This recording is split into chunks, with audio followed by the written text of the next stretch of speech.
Today I am launching a campaign called Hear Me. I am launching this campaign because I need your help. In order to make this happen, I want people's help and attention.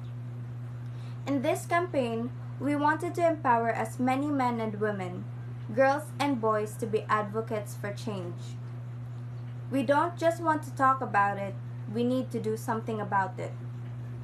Ever since I started as a feminist, and the more I talked about feminism, the more I have noticed that fighting for women's rights have been titled as anti-men or man-hating. If there's one thing I am sure of, it is to end these titles. For the record, feminism isn't anti-men. It is the belief that both genders should have equal rights. I started noticing gender inequality at a very young age. When at 9, I got scolded at because my dress got dirty, but the boys weren't. When at 13, I started getting sexualized and catcalled on the street. When at 15, me and my girlfriends were told to dress a certain way because to be socially acceptable. When at 16, my male friends were told they were unmanly because they were expressing their emotions. I decided that I'm a feminist. For me, it was normal, but from my recent research, the word feminism has become an uncomfortable one. Women are choosing not to be called or identified as feminists. Apparently, women who are feminists are seen as bossy, aggressive, or anti-men. Why has the word become an uncomfortable one? I am 16 and I live in the Philippines, and I think that I should have the right to decide for my own body. And I think socially that I should receive the same respect as men. But sadly, we live in a world where there's no one country where all women can expect to receive these rights. I am privileged because my father and mother didn't love me less because I was a girl.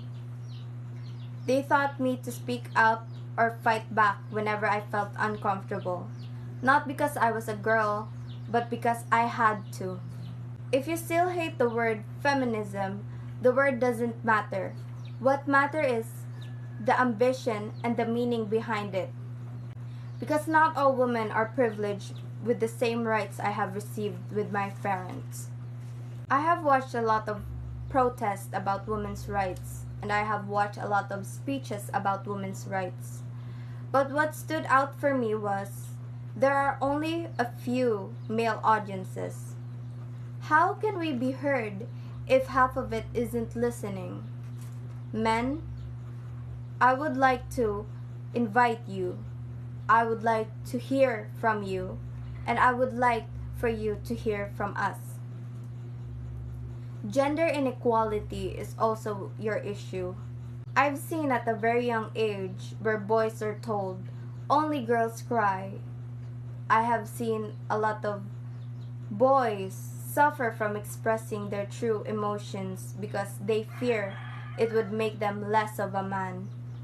We don't talk about if men aren't told to be aggressive or rough to be socially acceptable, then women won't feel the need to be submissive.